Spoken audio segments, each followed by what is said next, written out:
اور یہاں ایک بات یہ بھی واضح کرتا چلوں کہ اگر نماز مغرب سے پہلے افطاری بہتر ہے اور افضل ہے اور حضور کی سنت بھی یہی ہے، تو ہمارے ہاں بدقسمتی سے یہ معمول ہے کہ ادھر آذان مغرب ہوتی، ادھر ہم افطار کرتے، کوئی کلی کر سکتا ہے یا نہیں، کوئی کھا رہا ہے، کسی کے ہاتھ ابھی صاف نہیں ہے، ادھر تکبیر شروع ہو جاتی اور مغرب کی نماز کھڑی ہو جاتی، ایک پگدڑ کا سما مچا ہوا ہوتا ہے مسجد میں، کوئی دوڑ کے وضو کی طرف کلی کرنے کے لیے جا رہا ہے، کوئی جماعت میں مل رہا ہے، کسی کی تکبیر تحریمہ فوت ہو رہی ہے، کسی کی رکعت فوت ہو رہی ہے، تو یہ سارا معمول سراسر غلط ہے۔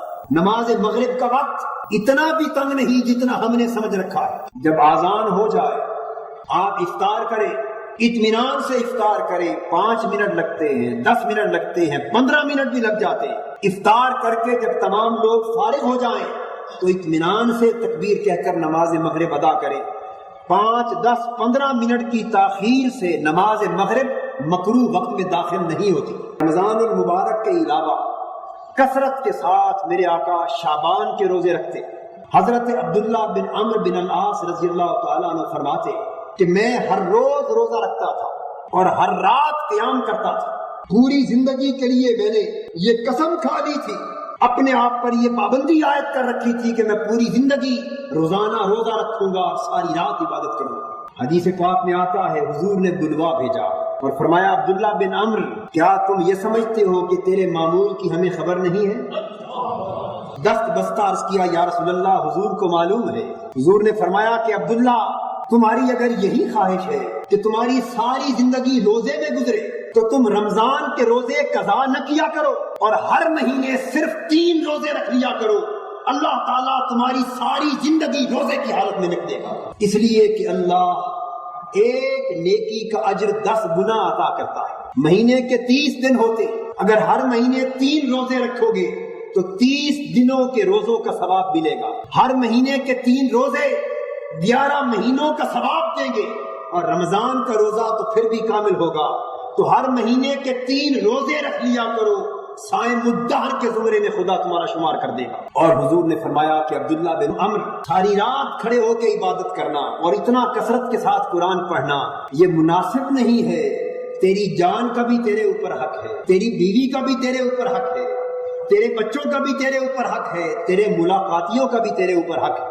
حضور نے یہاں تک فرمایا کہ اگر اتنی کثرت سے عبادت کرتے رہو گے تو تیری بینائی بھی کمزور ہو جائے گی، تیرے جسم کی طاقت بھی مان پڑ جائے گی۔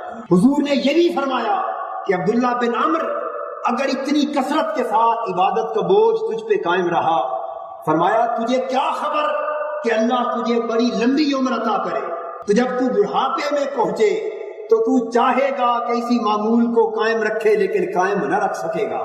اور فرمایا کہ نیک عمل اور فضیلت والا عمل وہ ہے جو بے شک تھوڑا سا ہی کیوں نہ ہو لیکن بڑی پابندی، مداومت اور موازمت کے ساتھ پوری زندگی قائم رکھا جائے۔ احب العمل الی اللہ ما داوم علیہ صاحبہ وان قل، اللہ کو سب سے زیادہ محبوب وہ عمل ہے کہ عمل کرنے والا ساری زندگی اس پر عمل کرتا رہے، بے شک وہ بڑا تھوڑا سا عمل کیوں نہ۔ دوسرا عمل نبی اکرم صلی اللہ علیہ وسلم کا رمضان المبارک کا قیام ہے۔ حضور نے فرمایا من قام رمضان ایمانا و احتسابا غفر له ما تقدم من ذنبه، جس شخص نے رمضان کی راتوں میں قیام کیا بڑی لگن کے ساتھ، بڑی محبت کے ساتھ، بڑے شوق کے ساتھ، بڑے انہماک کے ساتھ، استغراق کے ساتھ، اللہ کی رضا کے لیے، ایمان کی دولت لوٹنے کے لیے، اپنے نفس کا محاسبہ کرنے کے لیے، خود کو اللہ کی بارگاہ میں حاضر کرنے کے لیے، ایک مجرم جان کر اپنے آپ کو اللہ کی بارگاہ میں حاضر کرنے کے لیے، جس نے ان تصورات کے ساتھ رمضان کی راتوں میں قیام کیا، نماز تراویح پڑھی باقاعدگی کے ساتھ، حضور نے فرمایا اس کی پچھلی ساری زندگی کے گناہ بخشے گئے۔ مسند احمد بن حنبل میں ایک حدیث آتی اور نسائی شریف میں بھی وہ حدیث منقول ہے۔ بعض لوگ یہ سمجھتے ہیں کہ نماز تراویح صرف نفل ہے، سنت نہیں ہے، یہ خیال بعضوں کو آتا ہے۔ اس غلط فہمی کا ازالہ بھی اس حدیث سے ہو جائے۔ میرے آقا نے فرمایا ان اللہ قد فرض علیکم صیام رمضان وسننت قیامہ فمن قامہ وصامہ، اللہ نے رمضان کے روزے تم پر فرض کیے اور میں تم پر رمضان کا قیام یعنی نماز تراویح کو سنت قرار دیتا ہوں۔ روزوں کا فرض کرنا یہ اللہ نے کیا، نماز تراویح کو سنت میں بناتا ہوں۔ فمن قامہ وصامہ خرج من الذنوب کیوم ولدتہ امہ، جس شخص نے رمضان کے سارے روزے رکھے اور رمضان کی ساری تراویح کی نماز پڑھی ایمان اور محاسبہ نفس کے تقاضوں کے ساتھ، وہ شخص گناہوں سے اس طرح پاک ہو گیا جس طرح آج اس کی ماں نے اپنی پیٹ سے اس کو جلا دیا۔ رمضان کے روزوں کا نماز تراویح کی اس لگن کے ساتھ ادائیگی کا یہ اجر ہے۔ نماز تراویح سنت مؤکدہ ہے، اس کا جان بوجھ کے چھوڑنا گناہ ہے، اور جماعت کے ساتھ نماز تراویح ادا کرنا سنت کفایہ ہے۔ نبی اکرم صلی اللہ علیہ وسلم نے جماعت کے ساتھ بھی نماز تراویح ادا فرمائی اور علیحدہ اپنے گھر میں بھی نماز تراویح ادا کی، اور پورا مہینہ ایک امام مقرر کر کے نماز تراویح التزام کے ساتھ باجماعت ادا کرنا یہ خلفائے راشدین کی سنت، پھر اس وقت سے لے کر آج تک پوری امت کا اس پر اجماع ہے۔ تو دو معنی ہیں تراویح کے۔ اب ذرا اس تراویح کے مفہوم کو بھی سمجھیں اور ہم اپنے عمل کو بھی اپنے گریبان میں جھانک کر دیکھتے چلیں۔ تو تراویح چونکہ راحت سے ہے تو اس کا معنی یہ ہوا وہ نماز جو بڑے آرام اور سکون کے ساتھ پڑھی جائے۔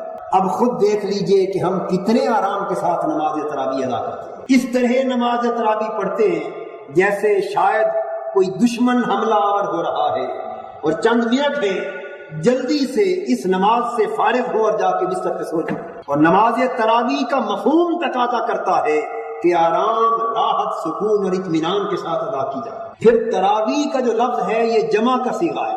کون سا صیغہ ہے؟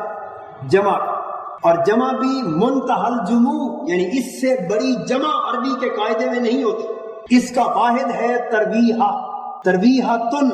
اب ترویحۃن لغوً آرام کرنے، راحت کرنے کو کہتے ہیں۔ اصطلاحاً ترویحہ کہا جاتا ہے جب 4 رکعت نماز تراویح پڑھنے کے بعد آپ تھوڑی دیر بیٹھتے، تسبیح پڑھتے ہیں، اللہ اللہ کرتے ہیں، استغفار پڑھتے ہیں، کلمہ پڑھتے ہیں، اور اس کے بعد پھر 5ویں رکعت نماز تراویح کے لیے کھڑے ہوتے ہیں۔ تو 4تھی رکعت کے بعد جو تھوڑی دیر بیٹھتے ہیں اس آرام سے بیٹھنے کو ترویحہ کہا جاتا ہے۔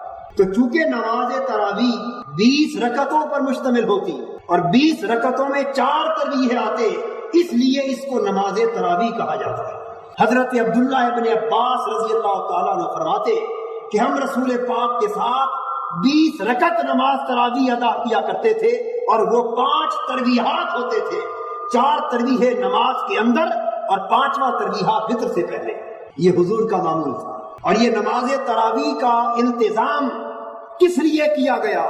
تاکہ اس بہانے میرے امتی رمضان کی راتوں کو قیام کر سکے، رمضان کی راتوں کو قیام کر سکے، اس لیے اسے قیام رمضان کہا جاتا ہے۔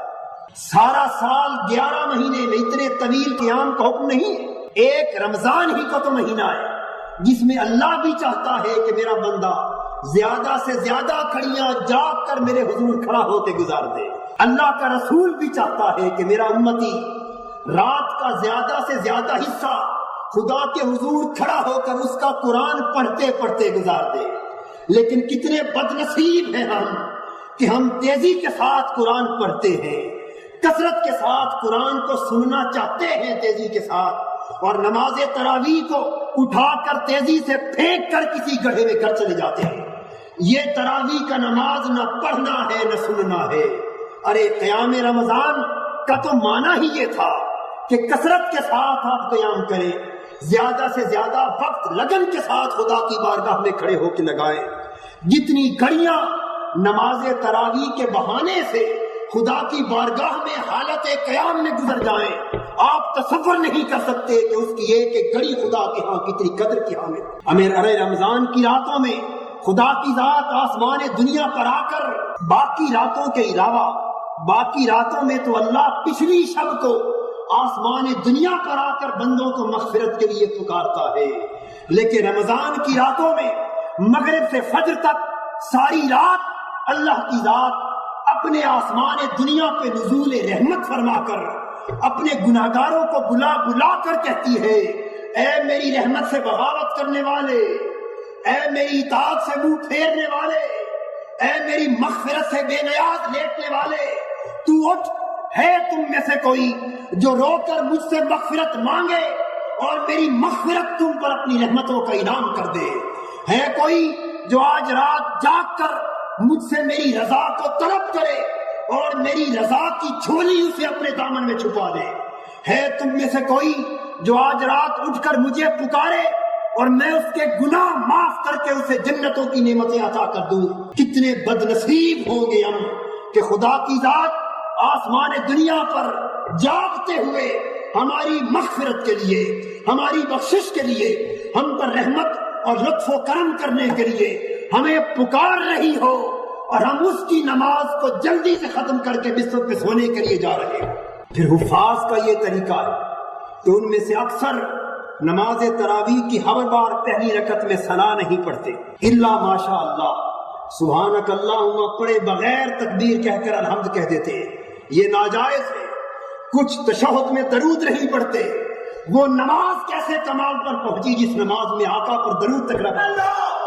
ارے یہی درود تو تمہاری نمازوں کے نقائص کو ختم کر کے خدا کی بارگاہ میں درجہ کمال تک پہنچانے والا۔